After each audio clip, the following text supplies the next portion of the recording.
to the finest crew in Starfleet. Engage. Watch your back, Jean-Luc.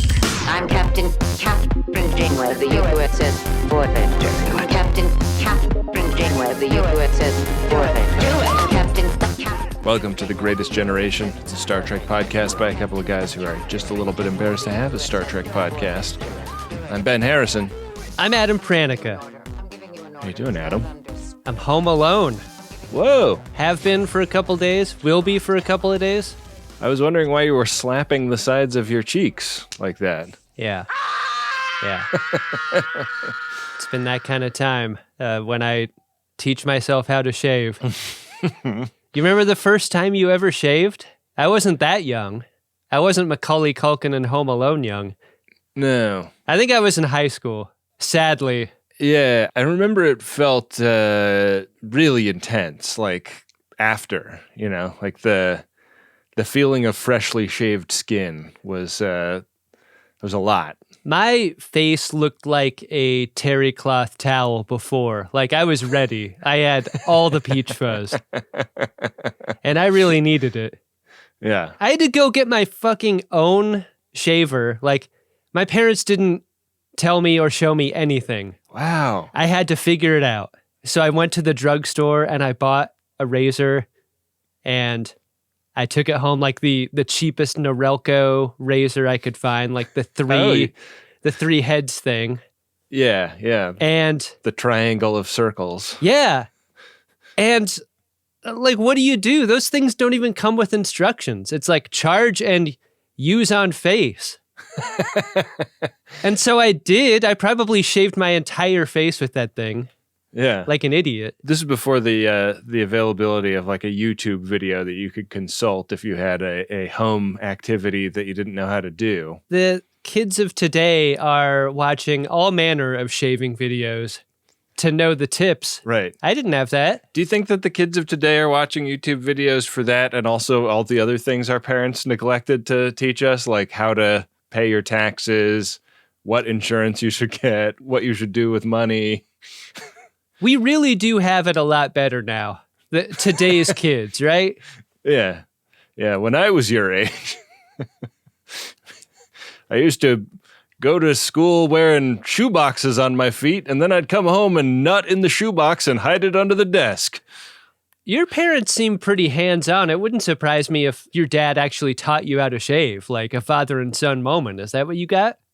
I don't think I got that. There's the story about when I was like a little kid and I wasn't being that carefully looked after and got my hands on my dad's razor and attempted to mimic what I'd seen him doing in the morning and just cut my face into ribbons. Oh, no. Yeah. With an electric or with a razor? No, with a razor, yeah. Like a Bic? Yeah, I think probably exactly a Bic. Oh, God. And yeah, it was just a bloody mess. I looked like the Joker for a little while. That's rough.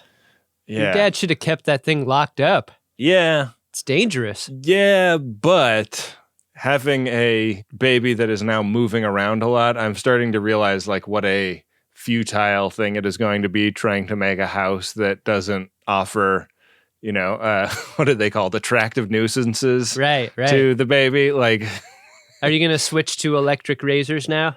Now that Daron is ambulatory?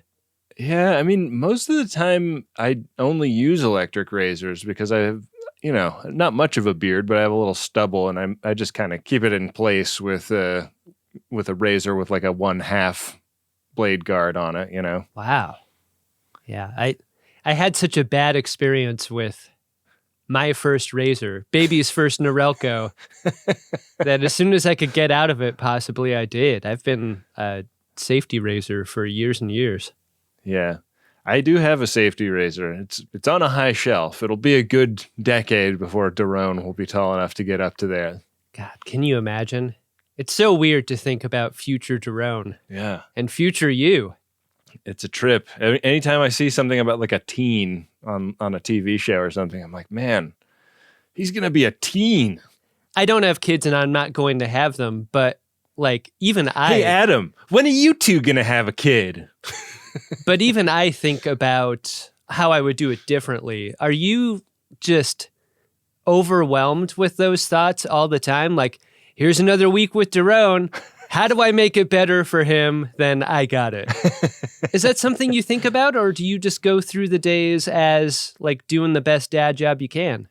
I anticipate having that. Right now, he's too little for me to know really how I got it when I was his age, so I don't feel like I know how to do a better or worse version than how I got it. Yeah. So we're just doing the best we can right now. That sounds like a really healthy attitude to have. I would have a terrible attitude about parenthood. I'd just be in competition with myself and my own upbringing and everyone else. It'd be awful.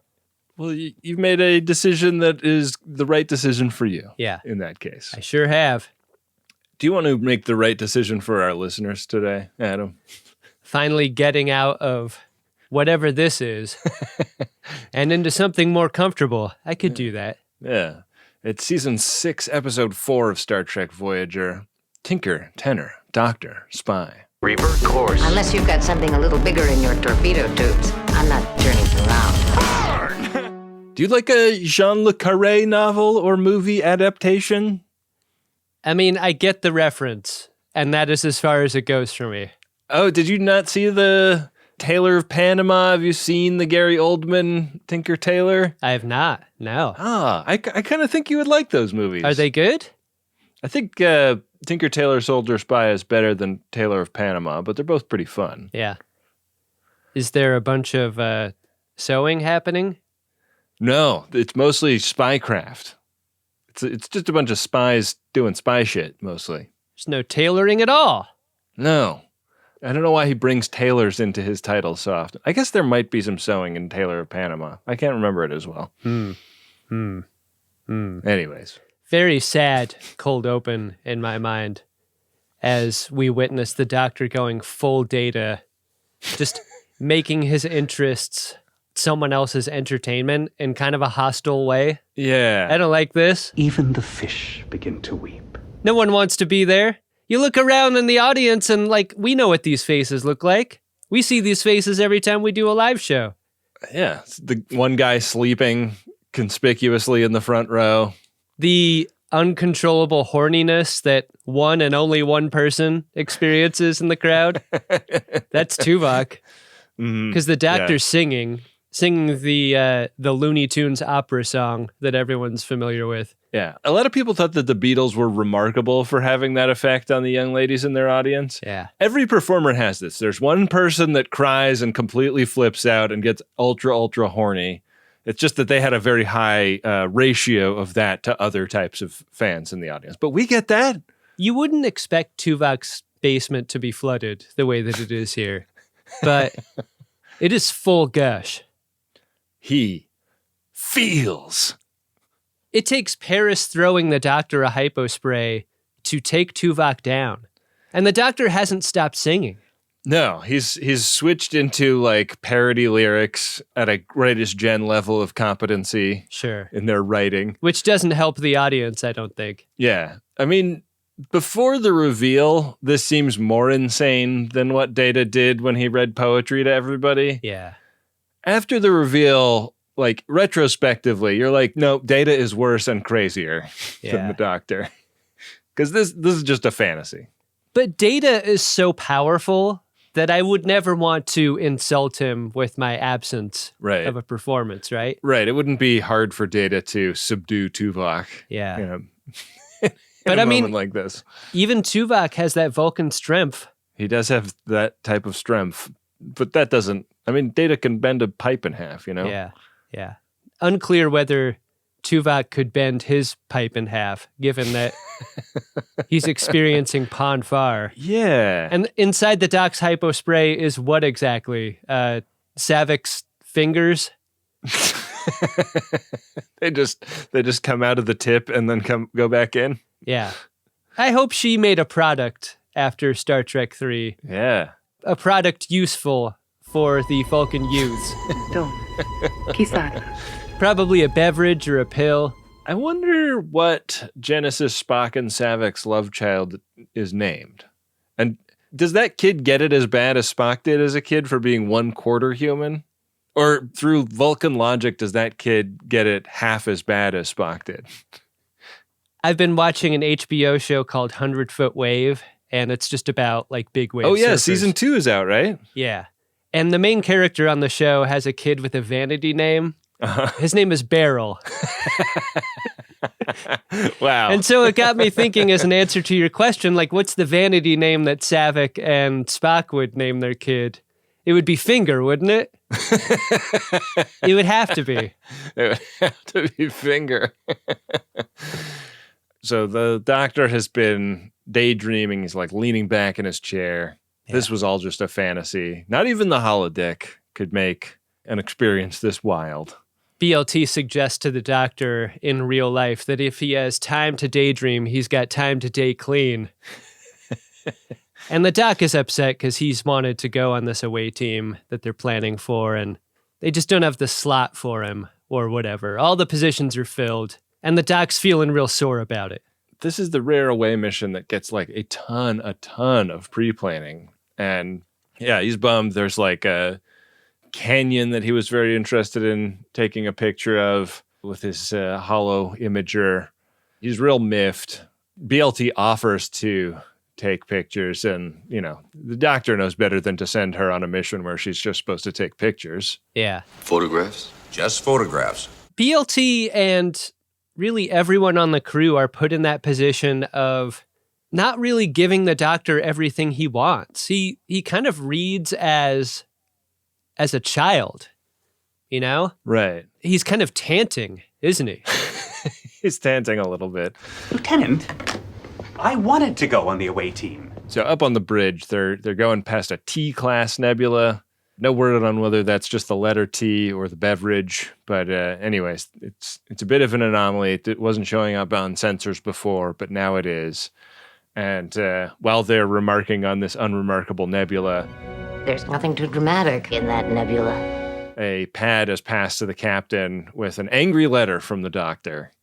And this is the full-blown tantrum.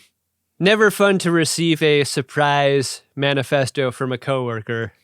This is really unwelcome for everyone. And what's tough is that the Doctor has bottled up all of these feelings about being held back. Right. And explodes that on the page. And I love Chakotay and Tuvok here, who are like, look, Cap, this is kind of what we're here for, right? Yeah, yeah. We're the human shields. If you could only hear yourselves. I shouldn't have said that. We're the human and Vulcan shields for this sort of administrative work.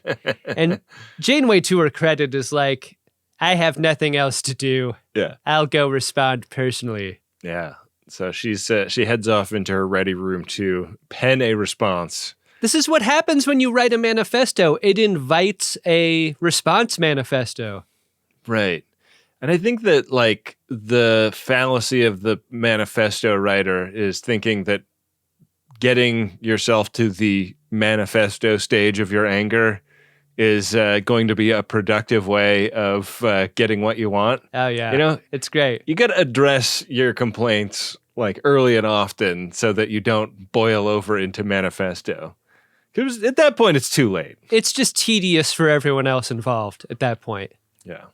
Inside the nebula, we find a ship, a Grimace ship crewed by Harkonnen-looking people. Tonight the house of our trade is full. And all of these people have comic book guy voices and attitudes, I found.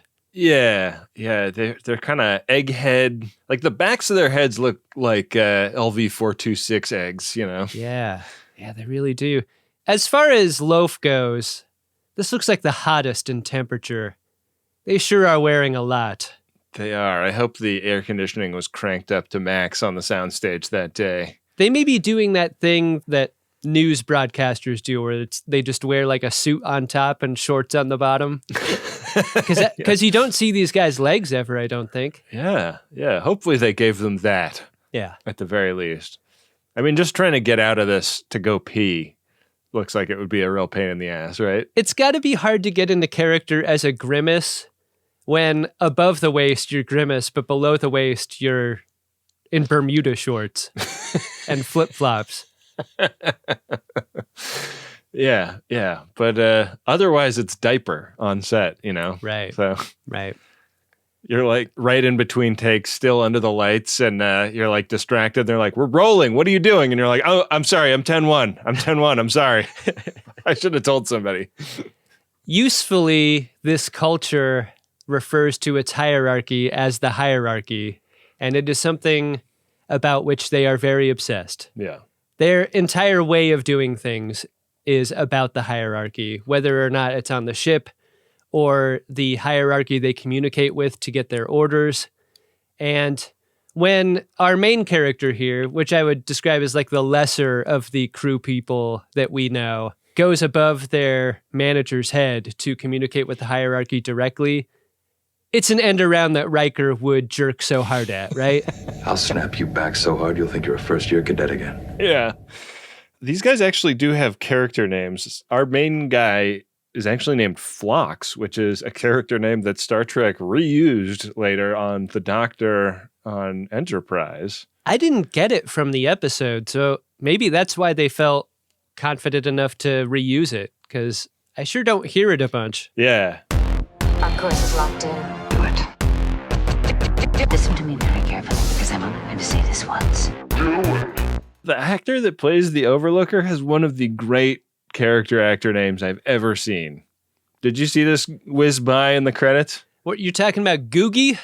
Googie Gress. Wow. Googie Gress Jr. Oh, wow. Yeah. You gotta honor the original Googie. Motherfucking OG. With a junior, right? Yeah. He's been in a whole bunch of stuff. He's in Apollo 13, Adam. He's in Wayne's World too. No shit. He's in Frasier. That's how that's pronounced, for sure. So Phlox has kind of gone over the Overlooker's head, gotten sign-off from the hierarchy to do a very specific scanning thing on the Voyager. They're surveilling the Voyager. This type of scanning that he wants to do is like a very like focused scan at the microscopic level. He thinks he might be able to tap into their computer system and get some information about Voyager. No word on what they want to do with this information yet, but they don't seem like they're up to anything good. I think it's pretty critical that these people don't look threatening. Yeah. You know? Like the idea of being completely alone and far from home and being spied on, that's creepy. No one likes that. It is creepy. But when you see who's doing the spying and it's this ship of dopes, it doesn't feel scary the way it might otherwise, right? They do sort of seem Packlet adjacent, don't they? Yeah, it seems like a clump ship. So why did they get different actors to play the parts then? Yeah, exactly. I don't know. And Eddie Murphy as the Overlooker. Back on Voyager, Issue 1. they're pre-gaming the Dustbuster Club that everyone's so excited about that the Doctor doesn't get to go on. Yeah. So cruel that they make him sit in on the meeting when he's not even going to get to go on the mission, right? He's got to be a part of every meeting, right? He should. There's always a medical angle. Right. This meeting, he's getting a little distracted from, though, because some feet are rubbing him under the desk. He thinks maybe it's Neelix at first. Then he realizes that it's Seven. Oh, God. Could you imagine seeing Neelix's feet again after the one episode we saw them? What a comeback. Yeah.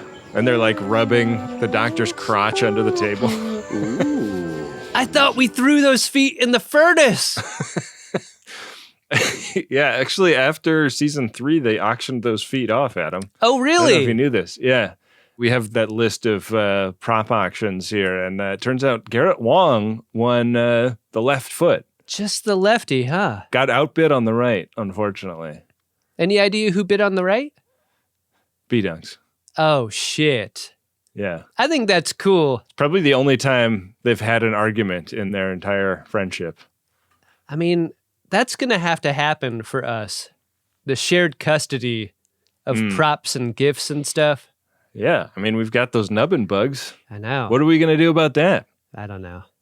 I still maintain brownie pan frame is how I want mine up on the wall. Eat hearty, brother. Relish in you. Brownies! So yeah, all the ladies in this McLaughlin group were really throwing themselves at the doctor. The captain pulls this move where she's like talking about an old injury and she wants a massage. And she puts his hand right on her butt to massage it right there in the middle of the meeting. I was shocked by this. Yeah. We've got the single saxophone jazz solo of a bunch of women fighting over a lover. Doctor. This is hot and heavy. Doctor. This is a complicated fantasy, I have to say. It really is. It's so absurd that it couldn't be anything but another daydream. And gladly, it is. Yeah, so it is. The doctor snaps out of it, and it's not clear that there was ever a McLaughlin group. Yeah. It's just him and the captain in the conference room meeting about his angry letter he sent her. Yeah. So I don't think this was like a see me after class moment. Right. Per se. This often happens to a manifesto writer. Rightfully, the recipient of the manifesto pivots into real-life conversation like a mature person. Like, hey, why don't we talk about whatever this is? Like adults. And the doctor's like, I'm a no-limit soldier. Right. I can do anything. And Janeway's like, shut up. You should also know your limits. What did you think of the framing in this scene? Because like they start seated and then they get up and they're talking to each other. And the doctor, I don't know if there's like a step down to get out of the conference room. Like it's a non-ADA compliant conference room or something. But he is like significantly shorter in both framings. Like he's looking up at her making this request. And then when the camera flips around, she's looking down at him. She really like towers over him. That is interesting. Doesn't seem like how they're usually blocked. No, but I think it sort of makes sense for the emotion of the scene because he's like asking her for something that she is denying him, which is like more freedom and more like upward mobility, more opportunities to show other ways he can be an asset to the crew. He wants to be made into the emergency command hologram just in case.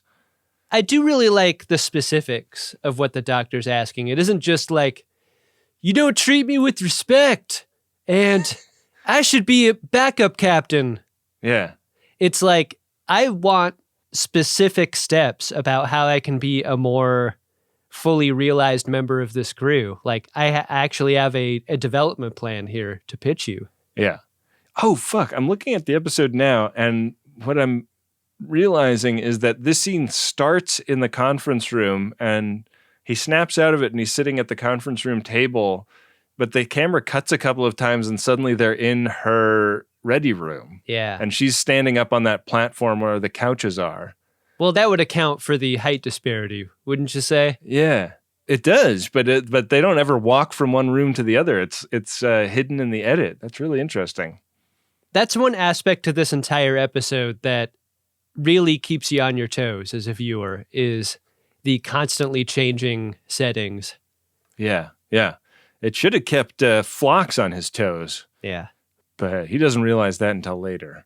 This entire pitch seems like a great deal for the doctor, and Janeway gives him the big city letdown, which everyone knows is, I'll pass along your request to management.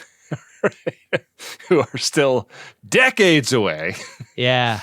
This is rough. Like, that's maybe the most withering thing Janeway could say. When we get back to the Alpha Quadrant, I'll pass it along. Right. Because it's not passing the buck. It's like shooting the buck out a torpedo tube toward the Alpha Quadrant, and it won't reach the Alpha Quadrant for 70 years.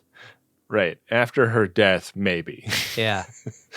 Yeah. He walks down the hallway and into the cargo bay where it turns out he's being congratulated for his great achievement in becoming the emergency command hologram. There's champagne. There are balloons. Seven's giving him sexy kisses on the cheek, as is BLT. I mean, that's the greatest reward for a promotion, right? Mm-hmm. 2 chicks at the same time. You got that right. We cut over to the alien ship in the Nebular, and they're watching this on their monitors, so they could see what the doc sees. They're using this as a strategy to surveil the Voyager. Yeah, so it turns out fantasy is what is being fed into the egghead ship. Yeah. And so they don't know what they're watching, but they're like, wow, so this doctor is very capable. And he seems to be an expert on everything. Phlox has a lot of feelings about this. He's like, man, so these guys can do more than one thing? All I get to do is scan. I really like this aspect to the episode. It's not just a strategic thing. It's a subordinate in a dead-end job seeing the doctor's situation as an inspiration. Yeah, and it's something to aspire to. Yeah. He like really comes to admire the doctor over the course of this episode. Yeah. I mean, unclear if this guy's ever been kissed, let alone simultaneously by two coworkers. Gives him a lot to think about. Yeah. And like, honestly, like which of his coworkers would he even want to be kissed by? They really look kind of Lurian in a way. Yeah. They're like a midpoint between a Lurian and a Pac-Led, I would say. Lurian, Pac-Led, Grimace. Choose two. There are 3 things to remember about being a starship captain. Keep your shirt tucked in, go down with the ship, and do it. They're talking about the, like how good of a lead is this from a surveillance standpoint, because we need to like learn about the ship, and this guy's a doctor, and he's going like, no, like this guy has access to everything. Like I'll cover the whole shebang just by following this guy around and seeing things from his standpoint. Turns out the connection goes in and out a little bit. So yeah, like it seems like when the doctor is daydreaming is when they can watch what he's quote unquote seeing. But when he's not, they're not. Right. Yeah. He's given the go ahead to continue his surveillance, and we cut back over to Sickbay where the doc is preparing Neelix to be the one that's only supposed to take pictures on this away mission. This is the ultimate indignity for the doctor. Right. That he has to prep Neelix for this. I prefer wide shots, Mr. Neelix. Will do. I mean, what you didn't see is the part of the visit to the doctor that Neelix had before where he just got a foot rub for his sore feet. So, I mean, it's indignity on top of indignity, really. If you've got a fantasy scenario where everyone wants to kiss you or whatever, why wouldn't Neelix be party to this? Like, why wouldn't everyone love the doctor? It's just the women. Yeah. Doctor does not crave Neelix's approval or anything. No. I wish the show interrogated more like what it is about the doctor's program that makes him horny. Yeah. Because, like, why would a program be horny? It's kind of an interesting question. Like, is it based too much on Dr. Zimmerman? Is Zimmerman particularly horny? That's got to be it. I mean, at least with Data, you understood that there was an aspiration, right? Right. But it's unclear, besides the professional, what the doctor's really after in terms of his growth, right? The doctor almost seems like he would not be horny if he could not be horny. If I could possibly not be horny, I would choose that. Like, it's just, it's such a distraction. It gets in the way of everything. What am I going to do being horny? Where are the upsides? Exactly. And that's what I'm feeling for the doctor here. Like, what's all this about? Yeah. He's not just horny for the ladies. He's also horny for action. Yeah. And he's up on the bridge when they're sending the Delta Flyer down to this planet. And suddenly the Delta Flyer connection drops and a Borg sphere pulls up on them. Before you know it, bangers getting dropped all over the bridge, people getting hurt, people getting assimilated. Yeah. Implants popping out all over the place. It's like the Borg must have implanted some DNA in everyone years ago and are finally sending a signal that causes them to sort of spontaneously assimilate into the collective. Pretty scary thought. Yeah. These Borg spheres can be anywhere. They can. Why do the scientists keep making them? I don't know. They really need to knock it off. We get a great sequence where the EMH activates the emergency command hologram. His yoke turns red. A bunch of pips appear on his neck. Transferring all systems to your command. You have the bridge. Very confidently, he takes over commanding the ship as they try to repel the Borg. It's a real Clark Kent turns into Superman moment, isn't it? Because they return to this sequence again later on in the episode. Yeah. He's like really doing that like 3/4 stance with his arms akimbo. Like he's definitely doing Superman shit. Yeah. Yeah. He's got some smart alecky lines for the Borgs on the FaceTime call. Mm-hmm. He subdues Chakotay and Tuvok simultaneously before he fires this giant cannon at the sphere, and it gets destroyed. I like that he's dual wielding the hypo sprays. Yeah, where did he have those things? I don't know. So he's got this photonic cannon that they shoot at the cube, vaporizing the cube. And this is very impressive to Phlox, who's been watching this whole situation on his little screen, his little desk. It's an awkward moment on the Voyager bridge, too, because this is a moment that you actually see through the rest of the bridge crew's eyes. Like, where'd you go, Doc? Kind of staring off into space. I mean, we all do that when we look at the view screen, but you're doing it all weird. You're looking off over there. You're doing it figuratively. We're trying to do it literally right now. Yeah. My space is down here, Doctor. Harry Kim goes and like snaps his fingers in front of the Doc's eyes, and he's like, oh, yeah, medically, everything's looking good. Yeah. The nebular ship watches all this and are confronted with the idea that maybe the Voyager is just a little bit more than they can take on directly. This might be a mismatch with them, and a stealth assault is what's recommended. Yeah. And it's what's approved. They're going to go through with this plan. Yeah, the hierarchy likes this idea of a Type 3 stealth assault. And looks like they're about to start sneaking up on the Voyager crew.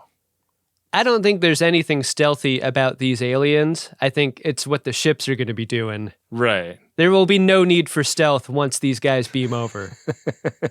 No. Yeah, the boarding party is not the stealthy part of the assault. Yeah. Oh boy, lunch at McDonald's.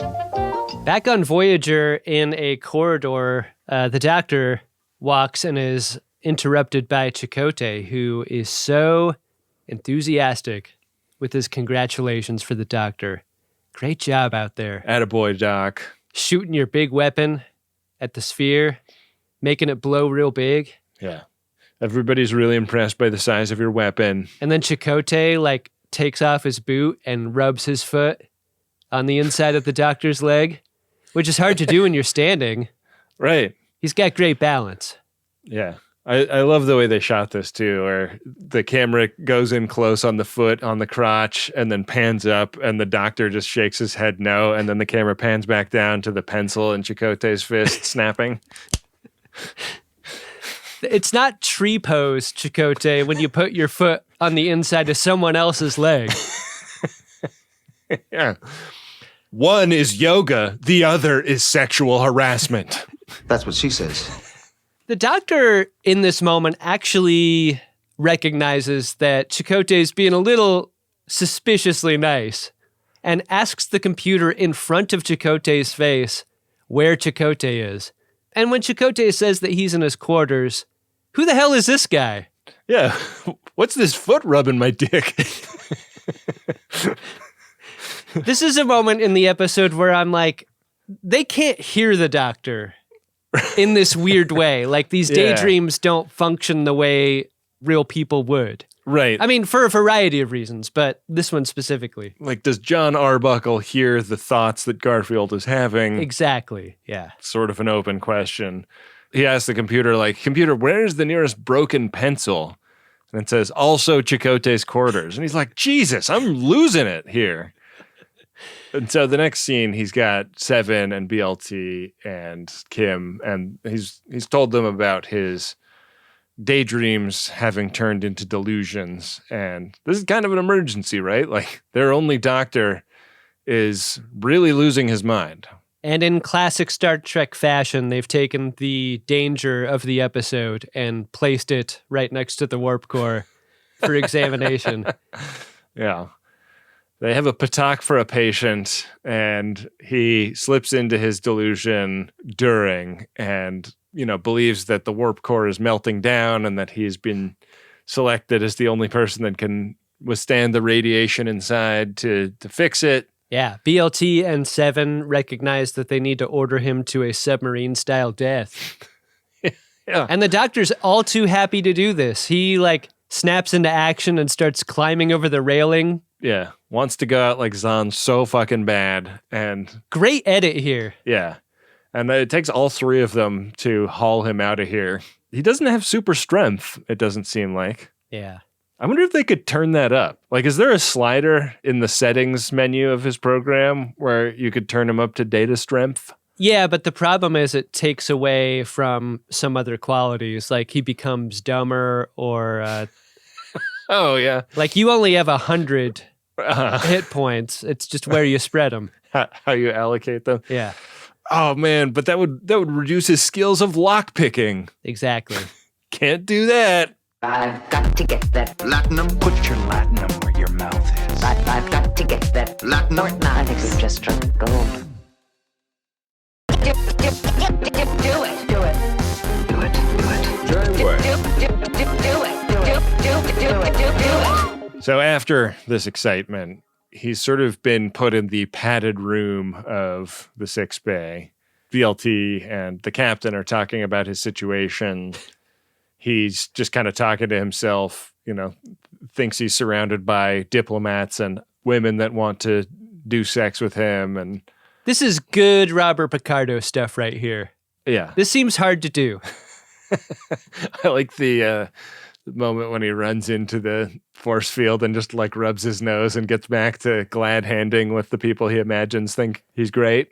They should really shut this off, but they don't. Yeah. They need to study him. And it seems like part of how they're doing this is running visuals of what he's fantasizing about in the holodeck. Yeah. So like the captain and BLT get called away by Harry Kim. They leave him in 6 Bay and go down to the holodeck, and he's down there like, painting Seven like one of his French girls and stuff. Yeah.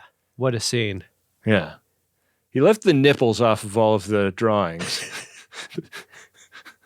which was tasteful, I thought. I mean, a lesser Star Trek podcast would begin a conversation about whether or not Seven has nipples. Yeah. That's not this show. This is a classy show. No, come on. What do you take us for? Yeah. The nipples are the private part of the boob. That's the part you can't show. There's something deep. I mean, besides what it represents to their co-working relationship, there's something deeply uncomfortable about the pictures themselves. Like there's something about the expression on the face of Seven in these pictures that is really off-putting. Yeah, like her eyes follow you around the room and you're like, I kind of wish her nipples would follow me around the room, but they're not there, man. I think it may be something about the angle of her head as it relates to the angle of her body. Like a person sort of okay at sketching a person versus someone who really has a good grasp of shape and form in an artistic sense. Yeah. Somewhere between is where the Doctor exists. It's in that uncanny valley. Yeah. The uncanny valley where there are no nipples. He does the hands very well. Yeah, it's a very intense scene also because like the three women that seem to be the primary foci of his horny fantasies are all present to watch his various fantasies take place. Yeah. And like we cut from him doing nudes of Seven to taking over for Janeway on the bridge in a Borg attack scene. What's weird is the Borg's queen is on screen. No nipples. Yeah. What does it mean? When they assimilate them, do they do something with that? I don't know. Like, is there just a tank full of nipples somewhere on a Borg's ship? Yeah. What are they doing with them? If they assimilate a dude, do they do something with the nipples? Yes, all nipples. It's just maybe they're like pickling them, keeping them preserved. You know those tanks of jet fuel outside of major airports? There's like a tank that big, just stuffed with nipples. Just full of nipple pickles. Ugh. Dill. No dill, Adam. We dissolve to the mess hall where the Doctor is seen letting BLT down romantically while Paris waves from across the room. Paris is made to watch. Mm-hmm. That's an even more intense version of the cuckold fantasy, right? Like, Absolutely. not even watching your partner have sex with another, but watching your partner hit on and be turned down by another. God, that is a disturbing subculture. Yeah. Yeah. See, they seem to have the loudest megaphone in contemporary politics, and yet it's a very small group at the end of the day. Wow. Oof. Could you imagine? There's a car in your driveway. Yeah. It's a coworker of our wives. Yeah. Oh, no. They're just sitting at the coffee table, and that person is just letting them down. Gently. Yeah. And you're like outside looking in through a window from the bushes, jerking it. Yeah, not me. Am I making any sense here? So over on the invisible ship in the nebula, Phlox has seen all of this and is now realizing he has really fucked up. And even Phlox knows this can't be real. Yeah. The Overlooker is like, cool, well, we're getting ready for this big assault. You know, the more accurate information you can give us, the better. Phlox is like, hey, what if we, like, don't attack Voyager? What about that? How's that strike you as an idea? It doesn't strike him as a good idea at all. Yeah. They want to get that antimatter, that dilithium. When the manager fucks off, Phlox admits to a coworker that he's made a terrible mistake. This is no good. Yeah. And he doesn't know what to do about it. He's really worried about how pissed off the hierarchy is going to be, not to mention the Overlooker. Yeah. Phlox has really got to trust the hell out of this coworker, though. I know, right? Man. I'd love to be this coworker, though. Everything's fine for that guy. Yeah, he gets to kind of watch all the tea spill from the cheap seats. Yeah. You talk about looking through the window and jacking it. That's what that guy gets to do. He's watching Phlox get career cucked. Yeah. Phlox is in a bit of a dilemma, but back on Voyager, we find out that the matrix of the Doctor has been stabilized, and he's a little humiliated about what's happened, but he's talking to the captain, and he's like, yeah, so that's what I fantasize about, you know. This is no having a Star Trek podcast, but it's pretty embarrassing. Janeway shows him a lot of grace in this moment. We all daydream, Doctor. And I have to believe the only reason for that is that she did not watch a fantasy where her butt gets touched by him, right? Because if she had, there is no way she would be this kind. I mean, yes, but she does have children with Tom Paris, and she is like, you know, being compassionate about the fact that we all have little flights of fancy in our minds that are our own private business. That's part of being a starship captain, right? Yeah. What is it? It's going down with the ship. It's always wearing a crisp uniform.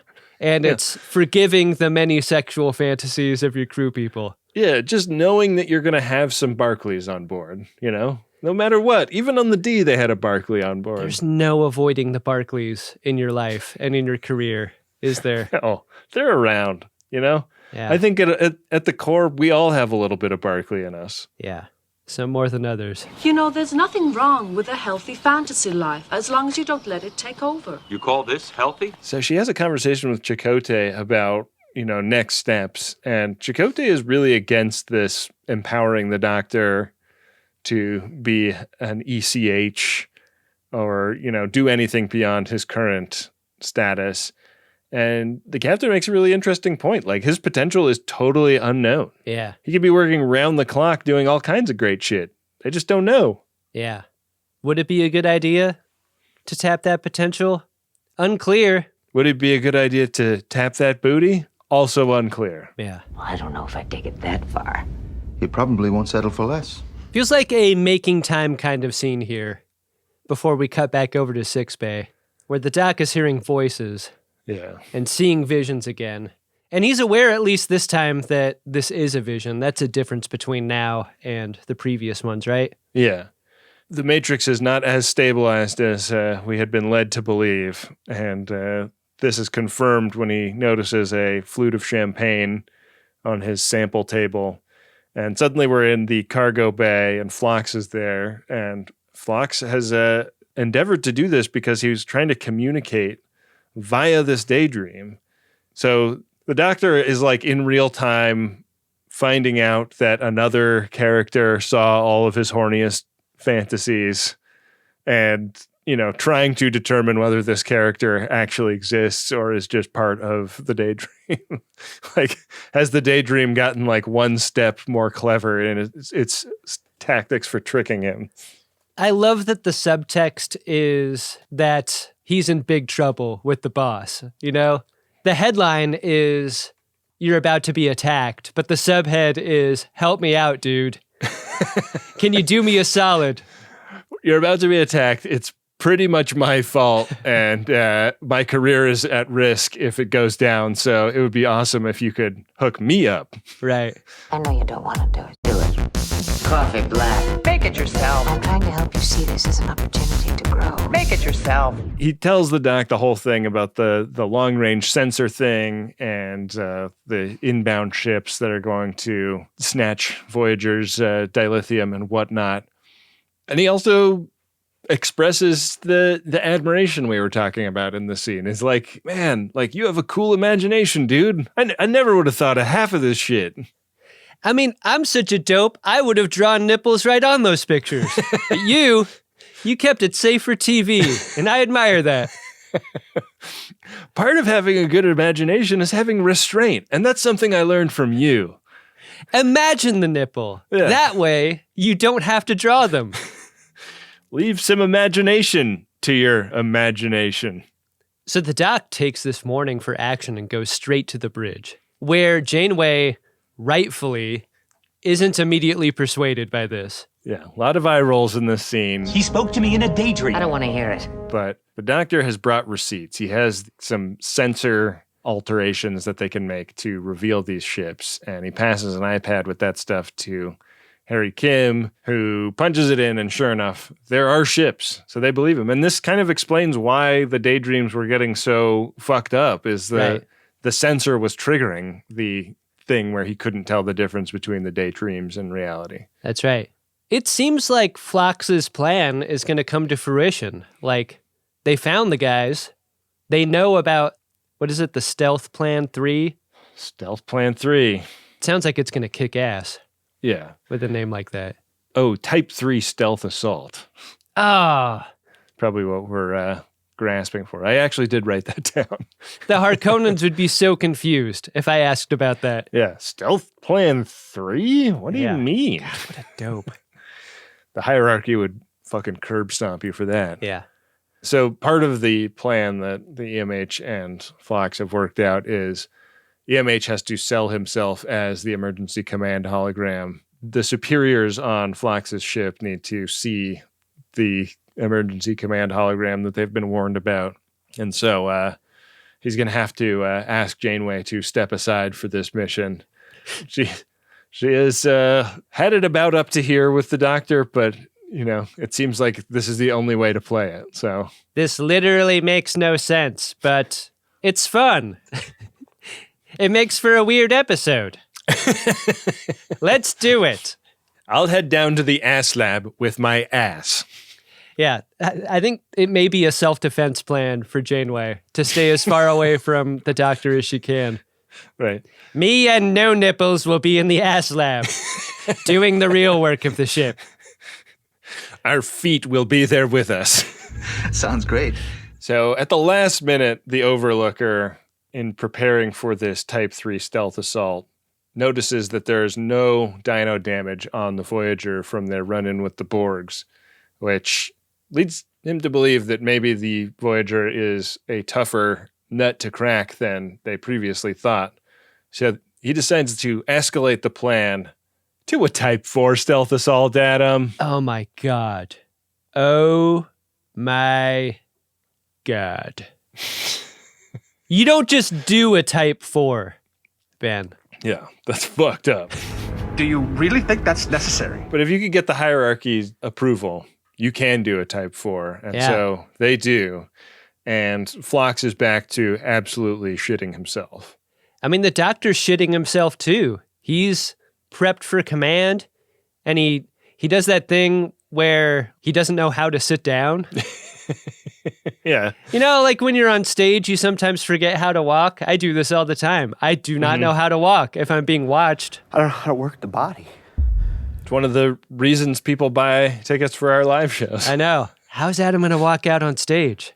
It looks like you forgot. Who walks like that? It's so fucking weird. Is he injured? Is he doing that on purpose? Is this a bit? Is that like a sciatic thing? I feel bad. Is there like a chiropractor that we could send up there to see if like an adjustment would help? Yeah. He finally figures it out. He sits that ass down, and from the ass lab, Janeway and Seven kind of puppet master his commands. That's going to be the plan going forward. Yeah. So he has to play captain while this Type 4 assault happens, and he gets a message, audio only, from Phlox warning him that the thing that they had planned for, the thing they've been drilling on for weeks, is not happening. Yeah. He's going to have to think on his feet. Yeah. And this is an awful moment for the Doctor. I feel like this is more embarrassing than the Doctor touching the ass of every crew member on Voyager. He totally falls apart here on the bridge. He doesn't know how to talk. He doesn't know how to sit. I'm really crossed up. Yeah. And in another weird Barclay ref, he's sort of like being Cyrano de Bergerac by the captain. Yeah. But like whenever he riffs or goes off script, he does a bad job. But it's funny because this is Robert Picardo doing act bad. Like this is a Mobius strip of performance here, right? It is. How do you like that, huh? A taste of your own medicine. Tone it down, Doctor. The Mobius strip is funny, but does not go well. No. An interesting thing happens here is the photonic cannon gives the Doctor confidence. Yeah. And this is his big bluff. Right. He's really fumbling the bag here until he remembers that ship over there is going to know about the photonic cannon if only he refers to it. And on the Grimace ship, the hierarchy suggests retreat in the face of it. We've talked about the Doctor's inability to give confidence to his performance. I thought that the Overlooker's captaining skills had like a very similar energy. Like, neither of them really seems capable of making a decision without approval from their own hierarchy, as it were. It's got to be easy as hell to be a captain of a Grimace ship. You're just taking orders. You're not making any decisions. You never have to worry about, making a snap decision as a commander. It's captain middle management. Yeah. Big win for the Doc. The Grimaces turn tail, get the fuck out of there. And it seems like this is like scary enough for them that they are not going to be a problem going forward. And you learn earlier that these guys are everywhere. So maybe this skirmish will prevent a future interaction. Right. Which would be useful. The hierarchy disseminates this information and the Voyager's going to be home free in hierarchy space. Right. Finally, in sickbay, the Doc is called into the mess hall by Seven. And in that mess hall, there's an all-team celebration of the Doctor's Starfleet Medal of Commendation, complete with dress uniforms. Yeah. I feel like we haven't seen these in a while. I know. They look good. I also just liked the way the Doctor looked in red. I agree. Great color on him. Yeah. They're pinning him his medal and talking about, we're not going to forward a recommendation that Starfleet research making you into an emergency command hologram. We're going to do that research here. Yeah. That medal was so tiny, though. We're going to grab the buck I had passed by shooting that torpedo to the Alpha Quadrant. We're going to return the buck. Yeah, we're going to put this buck right here for safekeeping in this piggy bank. Yeah. Maybe we'll hear about this buck again, but probably not. Finally, at the very last part of this episode, it's rule of threes on rewards for the Doctor, right? Mm-hmm. Medal of Commendation, research project into the possibilities of the Doc being command material, and then finally, chaste kiss on the cheek from Seven. Platonic. Right. Specifically. Yeah. Very platonic kiss there. And that's the end of the episode, Ben.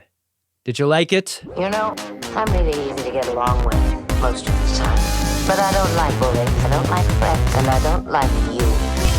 Understood. I did like this episode. I thought it was a lot of fun. I like the design of the aliens, both physically and in their, what makes them tick.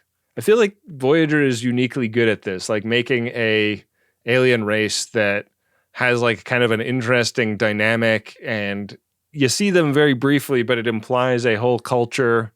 Like these are simpletons that really need, like they're not unborg-like, right? They need like a very like intense collective agreement to do anything. They scour the quadrant for raw materials. Yeah. They're not unben-like.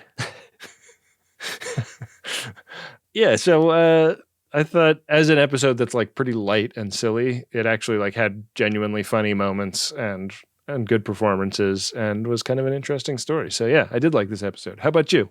I will agree that it was performance strong, specifically from Robert Picardo. I'm kind of tiring of doctor-centric stories, though, and it feels like we've gotten a lot of them. Yeah. Over the last 20 episodes or so, you know? That is true. Especially when considering what an afterthought Chakotay's become, and to an extent Neelix too.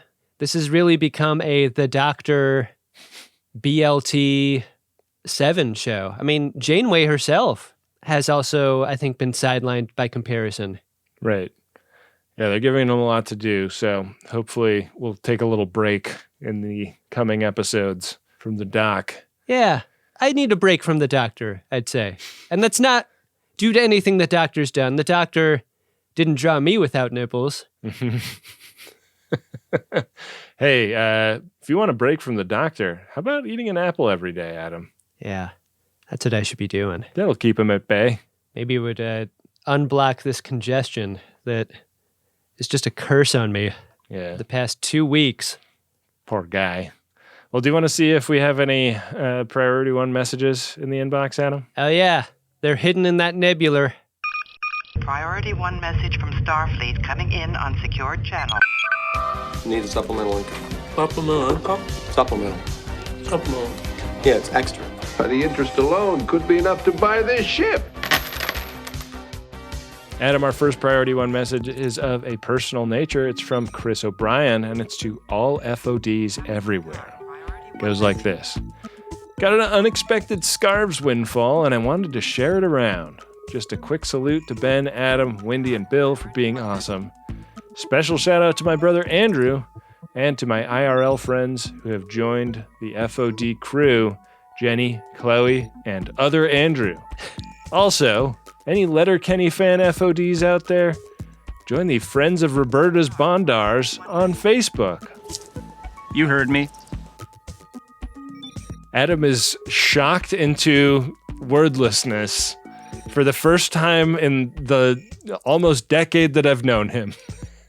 I've been hearing a lot about Letterkenny lately, and I haven't seen a single second of that show, but it's been coming up more and more for some reason.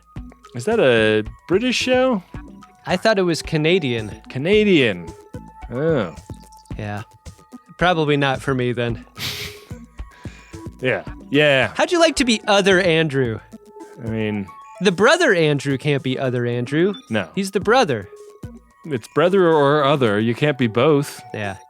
Maybe he should be both. You can't spell brother without other. Sure can't. Hey, Chris, I know that this is your brother we're talking about, but that's the other Andrew now. Wow. Sorry. What? Yeah. Damn. Field promotion for other Andrew to Andrew. Brother demotion to other Andrew. Yeah. I think that's the way it's got to be. That is very hurtful. But I didn't make the rules, you did. That's just how the hierarchy wanted me to do it, Adam. Yeah. I'm just doing what the blinky light on my wall tells me to do. Yeah. Nice execution. You're doing terrific. Ben, our second priority one message is from Sam from Australia. It is to Adam and Ben and all the Uxbridge Shimoda. That message goes like this. I've been a longtime viewer and FOD and have finally caught up, so I thought I should send some scarves to celebrate and say thanks. Am a bit sad there will be only one episode a week. Hey Sam, it sounds like you're not listening to Greatest Trek. If only there was some other Great Trek podcast to make up the difference. Hey Sam! Try Greatest Trek! Anyway, love all that you do, especially Chris Brenner. Thanks. I'm Chris Brenner. Brenner Information Systems. You know, interface, operations, net access, channel 90. That Chris Brenner. Nice message from Sam from Australia. Yeah. Unclear whether or not the RSS feed for Greatest Trek makes it around the world and down over the equator and reaches Australia. Seems like it might. We might be having a problem. Yeah. With the feed. Yeah. Well, I don't know. Whack the side of your cell phone and see if that fixes it. We'll just have to bring Greatest Trek to Sam directly and in person. Yeah. Oh, Sam could tune into our live stream of the re-encounter at Farpoint in a week or two, right? Oh, that's right. That would be special for Sam. That's what Sam's got to do. Very much so. Yeah. All right. Well, if you'd like to get a Priority One message, head to MaximumFun.org/Jumbotron and set one up today. We'd sure appreciate it. Hey, Ben. What's that, Adam? Did you find yourself a drunk Shimoda? Incredible. Drunk Shimoda! Yeah, I think I'm going to give it to the doctor for not putting nipples on his drawings. But if the doctor had drawn nipples on that picture, he'd definitely be Shimoda. That would be worse. I think it would have been much more fun if they had not shown what he was painting, Yeah, I agree. And what's going on here seems pretty pervy, doesn't it? I don't think you can show the paintings. The paintings are bad.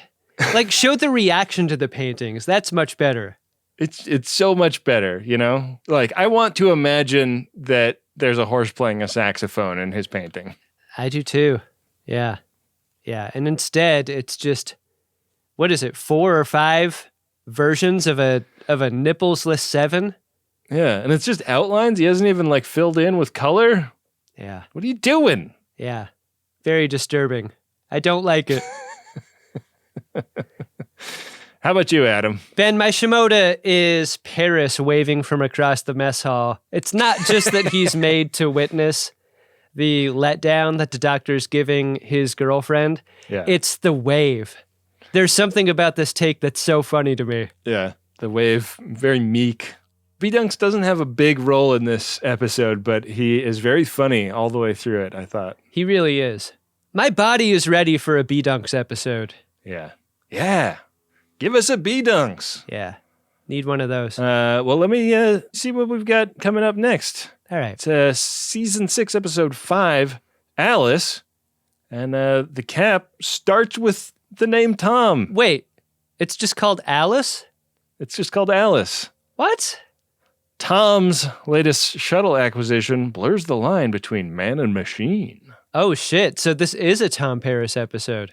It sounds like it's a Tom Paris episode. And it's called Alice. Uh-huh. And it sounds like he's gonna fuck the exhaust pipe of a car that he's working on. What is he, a dragon? Wow. Okay.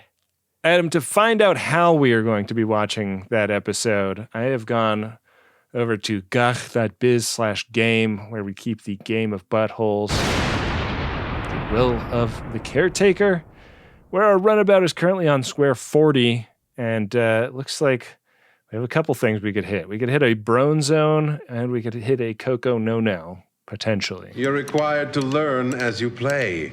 Roll. About that. Huh. I'm gonna go ahead and roll this bone.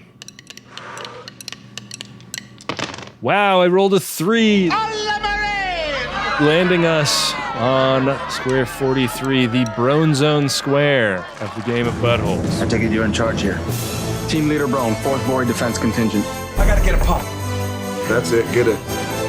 Awesome. So we will be glimpsing this episode in a very specific way, Adam. Ways that will sound like Vori tellings. Yeah.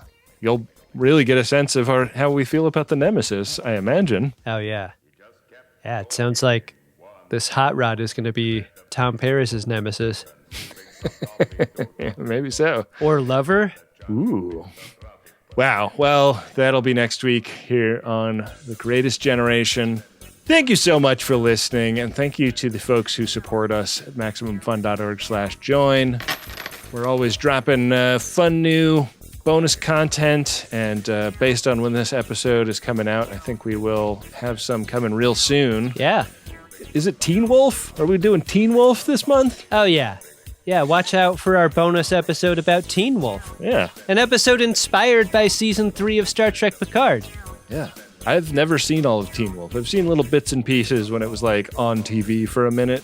Here's the thing about Teen Wolf. It is a extremely horny movie. Oh, okay. Yeah. Do they omit nipples or... Pretty sure that the movie is almost entirely nipple-free. Okay. Otherwise, I wouldn't be permitted to watch it as often as I did when I was a kid. But, okay. Yeah. Also very sweaty as movies go. So it's chased in exactly the same way that a fantasy had by the EMHs. Sure is, yeah. All right, well, you can get that in your bonus feed if you support us. And if you don't yet, consider this as an inducement to head to MaximumFun.org/join. Support for the show gets you all the bonus episodes and gets me all of the behind-the-counter Sudafed that I've been needing so badly over the last couple weeks. Wow, you went up and asked for the real stuff. Had to do it. Dang. I'm in bad shape. Thank you for being here for this record, Adam. I couldn't have done it without you. No, yeah. I'd love to hear that as an experiment, but... Don't think it would be good. No. How about new? We got to thank Wendy Pretty, our producer, who makes the show sound great, edits out all of Adam's sneezes and coughs. God. What kind of work has she been doing lately? Just the fucking worst. Just editing out mucus. That's Wendy. Yeah. They need to automate the find and replace for phlegm, you know? Yeah. She's pitch correcting me back up into my alto.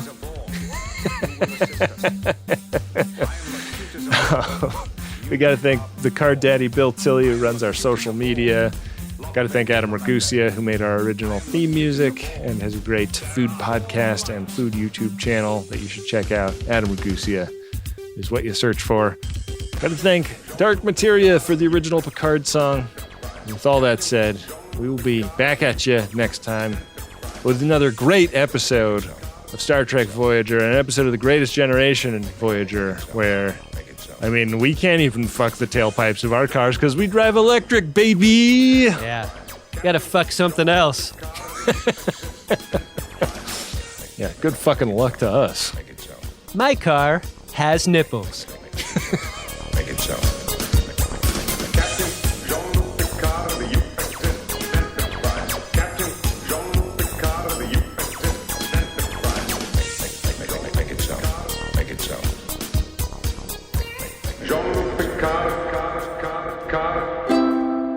MaximumFun.org. Comedy and culture. Artist owned. Audience supported.